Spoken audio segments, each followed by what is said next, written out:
Hello and welcome to the Arma 3 E3 Night Ops Showcase, Director's Cut. Here we'll take a closer look at some of our new lighting features and finish things up with a short firefight. So little touches like the chem light to the right, or small improvements to things like the heat effect from a burning fire, demonstrate our commitment to adding some richness and quality to night scenes. That's also evident in the revamped muzzle flashes.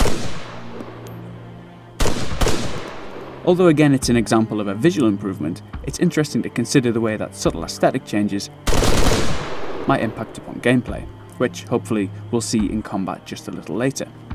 Although we've still got a little more work to do tweaking and configuring, particularly with the brightness and recoil, by switching to my sidearm we can see I'm now making a much smaller visual footprint.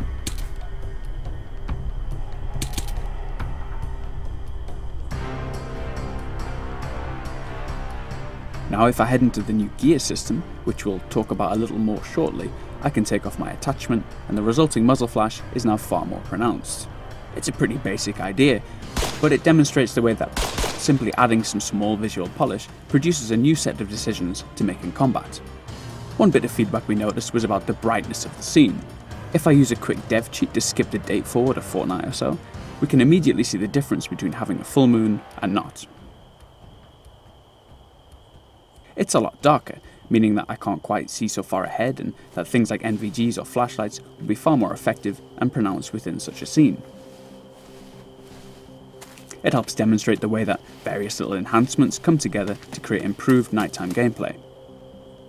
Okay, switching the flashlight on, we can see the way it illuminates the environment and also get an idea of the advantage of the new tactical pace, where I can maneuver around with the weapon raised, part of our greater goal of improving the fluidity of controls. Taking a slightly closer look at the inventory system, we've got the customizable attachments for my weapon. At the moment we've equipped a flashlight on the side rail. Now, if I open up this second tab here, which represents the gear I can carry on my fatigues, I can switch that out for an IR pointer.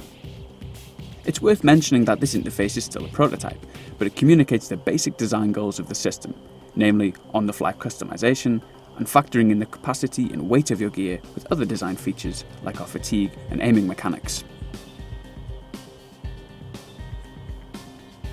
Switching the IR pointer on, we can mark targets for our team, which would only be visible if they've got NVGs equipped too.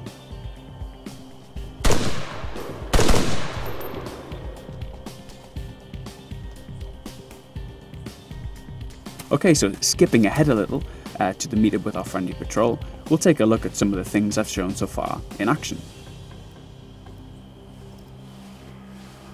As we head away from the light source and into the night, we can see just how dark it can get.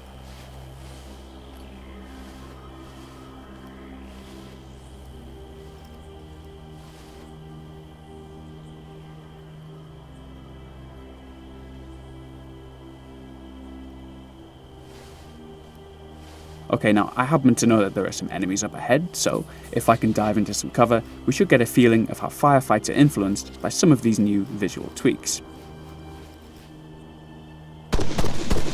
Now I can see muzzle flashes burning through the foliage.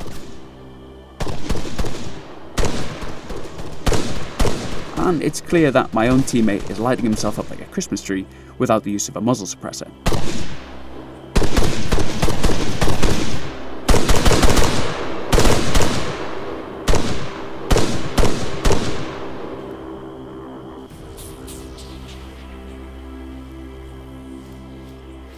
So here we've briefly seen the way that lighting can bring a real sense of both atmosphere and gameplay, working quite organically together to, hopefully, generate some fantastic experiences.